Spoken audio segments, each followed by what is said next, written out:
guys, so today we're going to look at other indeterminate forms besides 0 over 0 or infinity over infinity. And remember, these are limit problems. We're going to take a look at what happens when we say go out to infinity or go to 0. And when we do the initial plug-in, instead of getting 0 over 0 right away or infinity over infinity right away, you might get something like infinity times 0 or infinity minus infinity. And so this first video is about these two types of indeterminate forms, where you might want to consider looking at it from the lens of what I like to think of is like, for example, the Battle of Giants for the first one.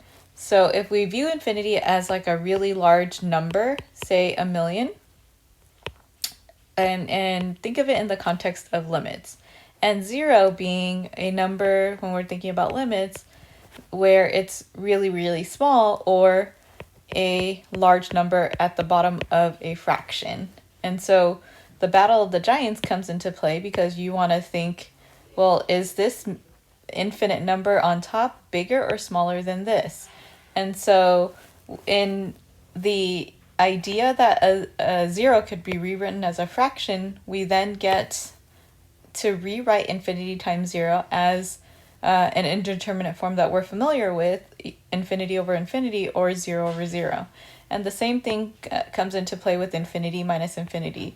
In theory, infinity is not a number, it's just an idea of a really, really large quantity that when subtracted, which one of these will win.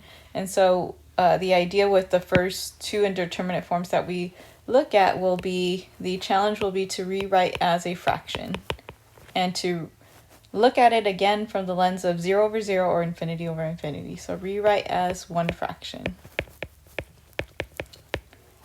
And so for our first example, we're going to take a look at limit as x approaches infinity of x times sine of 1 over x.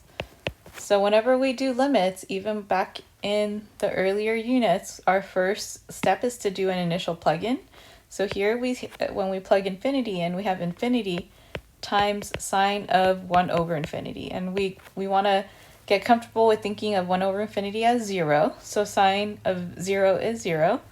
And so we have the indeterminate form of infinity times 0. So the next step is we're going to change to fraction.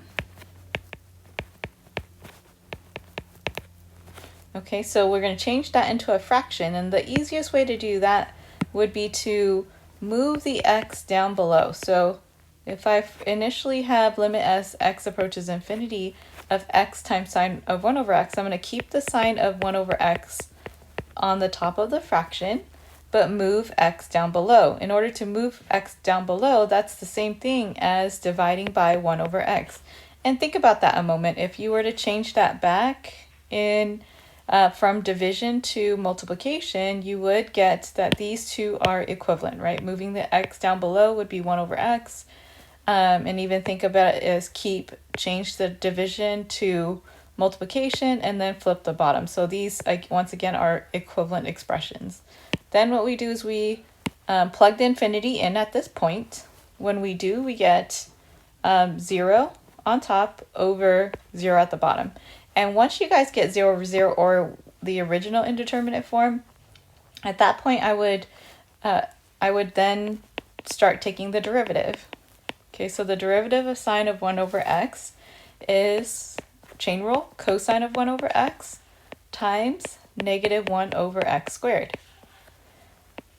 The derivative of the bottom, remember we take the derivative of the top and the derivative of the bottom separately, is just negative 1 over x squared.